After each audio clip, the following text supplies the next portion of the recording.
इटारसी शहर के एक छोटे से मोहल्ले में एक बहुत पुराना सा मकान था जिसमें एक छोटी सी टीन शेड की दुकान थी। उस दुकान में बच्चों के खाने की चीज़ और कोल्ड ड्रिंक्स मिला करता था। उस दुकान में बैठती थी उमा देवी। उमा देवी जी के पति एक आइसक्रीम फैक्ट्री में काम करते थे और उन्हें ज़्यादा तनख्वाह भी नहीं मिलती थी, इसलिए उमा देवी जी ने घर में ही एक छोटी दुकान खोल ली थी ताकि घर के खर्चे में थोड़ी मदद मिल सके। हालांकि उमा देवी के पास कुछ पुश्तैनी खेती भी थी, लेकिन उसमें भी उनके चाचा ससुर के हिस्से थे। सबकी सहमति से ही उन खेतों को बेचा जा सकता था। उनका एक बेटा और बेटी थे। बेटी की शादी तो वो पहले ही कर चुकी थी, लेकिन उनका बेटा मनीष अभी भी नौकरी की तलाश कर रहा था। उमा देवी अपने बेटे से बहुत प्यार करती थीं और उसके लिए एक सुयोग्य पत्नी की तलाश कर रही थीं।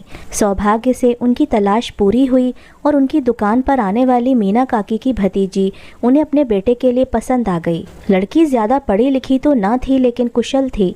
उसका नाम नीलू था। उसका मन खाना बनाने और घर के काम काज में बहुत लगता था।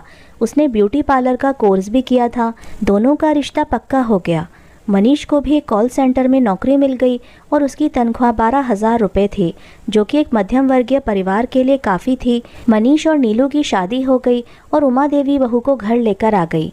बहू का व्यवहार अच्छा था, तो आते से ही उसने गृहस्थी को अच्छे से संभाल लिया। नीलू सुबह से उठती, सबका नाश्ता बनाती, फिर ससुर और पति का टिफ़िन भी पैक करती, पूरा घर साफ करती, लेकिन शाम होते ही थोड़ा बोर हो जाती थी।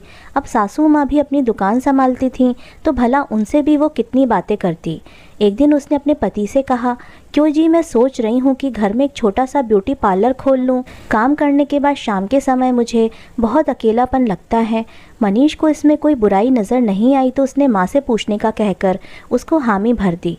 अगले दिन मनीष ने माँ से कहा, माँ, नीलू घर में बहुत बोर हो जाती है, क्यों ना हम एक कुर्सी और एक आईना घर के दालान में रखवा दें, ताकि नीलू अपना पार्लर का काम भी कर ले और हमें थोड़ा सहारा भी मिले। मनीष की बात सुनकर उमा जी तमतमा गईं।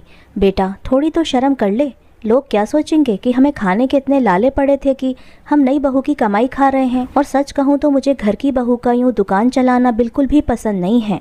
तभी मनीष बोला, माँ, आखिर इसमें बुराई ही क्या है? दुकान तो आप भी चलाती हो, तो नीलू के लिए ही सारी पाबंदी क्यों है? वाह बेटा, पत्नी के आते ही तूने माँ की बात को सुनना तो छोड़ ही दी और साथ में मुंह चलाना भी शुरू कर दिया। उमा जी ने झल्लाकर कहा।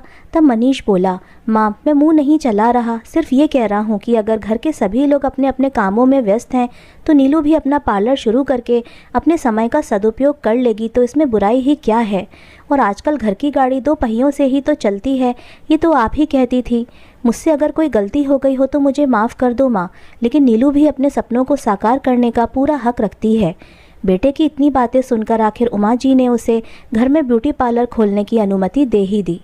नीलू का पार्लर खुलते ही तेजी से चल पड़ा, क्योंकि उसका काम बहुत अच्छा था और पैसे भी वो बहुत कम लेती थी। साथ ही उसका व्यवहार बहुत मधुर था, जिससे जो भी महिला उसके यहाँ आती थी वो हर बार नीलू के ही पार्लर आती। अब बहू का पार्लर अच्छा चल जाने से उमा जी के मन में हीन भावना आ गई थी, क्योंकि उनकी दुकान से ज़्यादा भीड़ बहू के पार्लर में लगी रहती। एक दिन उमा जी ने मनीष और नीलू से कहा, हमारे गांव की ज़मीन को सब हिस्सेदारों ने मिलकर बेच दिया है और हमारा हिस्सा 20 लाख रुपए बनता है। देखो बहू, अब तुम अपना ब्यूटी पार्लर बंद कर दो, हमें अब पैसे की ज़रूरत नहीं है। नीलू कुछ बोलती तो उसके पहले ही मनीष बोल पड़ा, माँ, क्या तुम भी अपनी दुकान बंद करोगी? नहीं, मैं दुकान क्यों बंद करूँगी? आखिर इतने साल मैंने दुकान को सेट करने में लगाए हैं, फिर उसे बंद करके बेकार बैठने से क्या फ़ायदा है? उमा जी फ़ौरन बोल पड़ी। तभी मनीष ने माँ से कहा, जब आप अपनी बनी बनाई दुकान नहीं बंद कर सकती, तो बहू को क्यों बोल रही हो माँ? पता नहीं आखिर तुम्हारे दिल में क्या चल रहा है। देख मनीष, तू मेरे और नीलू के बीच में तुलना करना बंद कर दे। तुम दोनों को यदि अपने मन की ही चलानी है, तो नीलू अपना टीम टाम यहाँ से उठाकर कहीं और ले जाए। ये मेरा घर है और यहाँ सिर्फ मेरी ही चलेगी। आखिर उमा जी ने आज अपने मन की बात कह ही दी थी। बेटे का बहू के लिए बार बार पक्ष लेना उन्हें आहत कर रहा था।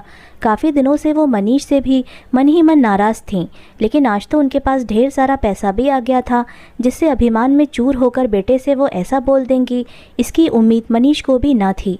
माँ, अगर तुम सच में मानती हो कि ये घर मेरा नहीं है और यहाँ सिर्फ तुम्हारी बात को मानकर ही मैं और नीलू को रहना है, तो ठीक है, हम दुकान की दूसरी जगह देख लेंगे, लेकिन नीलू अपना काम नहीं छोड़ेगी। तभी उमा जी बोली, बेटा दुकान ही क्यों, घर भी अलग कर लो, क्योंकि तुम्हें पत्नी के सिवा जब कुछ दिख ही नहीं रहा है तो तुम अपने माता पिता से भी कोई उम्मीद ना करो तो अच्छा है। जब दाल आटे का भाव पता चलेगा ना, तब तुम्हें मेरी बातें याद आएंगी। मनीष का दिल माँ की अहंकारी बातों से चोटिल ज़रूर हुआ, लेकिन अब उसने भी आत्मनिर्भर होने की ठान ली थी। उसने सामने वाले घर को किराए से ले लिया, जिसमें एक नीचे दुकान थी। उस घर में दोनों शिफ्ट हो गए और नीलू का ब्यूटी पार्लर भी उस दुकान में खोल लिया। सास बहू की आमने सामने दुकान हो गई। बहू के दिल में सास के लिए आज भी कोई बैर ना था, लेकिन उमा जी को ही उसके काम करने से परेशानी थी। अब उमा जी और उनके पति 20 लाख रुपए लेकर खूब अच्छी ज़िंदगी जी रहे थे। बेटे बहू के ही सामने एक बड़ी 4 व्हीलर खरीद ली और घर में एसी लगवा लिया, ताकि ये सब देखकर दोनों माता पिता से वापस घर आने की गुहार लगाने लगें। लेकिन मनीष और नीलू दोनों ही अपने अपने काम में इतना व्यस्त थे कि उन्होंने ऐसा कुछ भी नहीं किया। थोड़े ही महीनों में नीलू दूसरी लड़कियों को ट्रेनिंग भी देने लगी और उसका पार्लर पूरे इलाके में प्रसिद्ध हो गया। उसको इतना काम मिलने लगा कि उसे बाजू वाली दुकान को भी किराए से लेना पड़ गया। मनीष ने भी अपनी नौकरी को छोड़ दिया और उसने भी उसके साथ एक मेंस पार्लर की शुरुआत कर दी। उसके पार्लर का नाम Neelu beauty parlour and training centre के नाम से पूरे शहर में चर्चा होने लगी और उनकी शहर में 3 फ्रेंचाइजी भी बन गई। इधर उमा जी धीरे धीरे कमज़ोर होती जा रही थीं। उन्हें होटल का खाना खाने की आदत पड़ गई थी और अब घर में नौकरानी लगवाने की वजह से सिर्फ दुकान पर बैठे रहने से उनका शरीर बीमारियों का अड्डा बनता जा रहा था। अब मनीष और नीलू दोनों ही लाखों का व्यापार करने लगे, जिसे देखकर उमा जी को अपने किए पर बहुत अफसोस होता।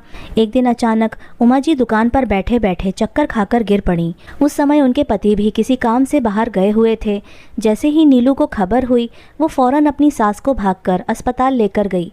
घर में ठीक से खाना ना खाने के कारण उनका बीपी बहुत ज़्यादा लो हो गया था, जिससे उन्हें चक्कर आ गया था। उमा जी को जब होश आया तो अपना पूरा परिवार सामने देखकर वो भावुक हो उठी। वो बोली, बेटे मनीष, मुझे माफ़ कर दो। मैंने रुपए के अहंकार और बहू से जलन के कारण तुम दोनों के दिल को बहुत चोट पहुंचाई है। मुझे ये सोचना चाहिए था कि पैसे से खुशी नहीं खरीदी जा सकती। तभी मनीष ने अपनी माँ का हाथ थामते हुए कहा, माँ, आप मुझसे माफ़ी मांगकर मुझे और शर्मिंदा ना करो। मैं आपको कोई सबक नहीं सिखाना चाहता था, बस ये एहसास दिलाना चाहता था कि हमें दूसरे की खुशियों का भी ध्यान रखना चाहिए। बहू दूसरे घर से आई ज़रूर है, लेकिन वो भी किसी की बेटी है और उसे भी जीने का अधिकार है। यदि हम बहू से अपेक्षा करते हैं कि वो पूरे घर को खुश रखे, तो बहू की खुशियों की जवाबदारी भी हमारी ही बनती है। लेकिन तुम तो मेरी माँ हो, तुमसे ज़्यादा मेरे लिए इस दुनिया में कोई भी नहीं है। बेटे की बातें सुनकर वहाँ बैठे हर व्यक्ति की आंखें छलक आई थीं। उमा जी बोली, बेटा, अब तो बस एक ही कामना है कि तुम दोनों वापस घर आ जाओ और मेरा घर फिर से रोशन हो जाए। उमा जी देर से ही सही, लेकिन सही फैसला लेने में कामयाब हुई और पूरा परिवार फिर से एक साथ खुशी खुशी रहने लगा। इसलिए कहते हैं कि थोड़े से पैसे आ जाने से हमें खुद पर गर्व नहीं करना चाहिए। घर का हर सदस्य अपने आप में अनमोल होता है, जिसकी जगह कोई भी नहीं ले सकता। और बेटी और बहू में अंतर ना करें। जिस तरह बेटियों के चेहरे पर मुस्कान अच्छी लगती है, उस तरह बहू भी मुस्कुराती हुई लक्ष्मी की तरह लगती है। तो दोस्तों, मेरी द्वारा लिखी हुई कहानी आपको कैसी लगी, मुझे कमेंट करके ज़रूर बताइएगा। मिलते हैं आपसे अगली कहानी में। आपका बहुत बहुत धन्यवाद।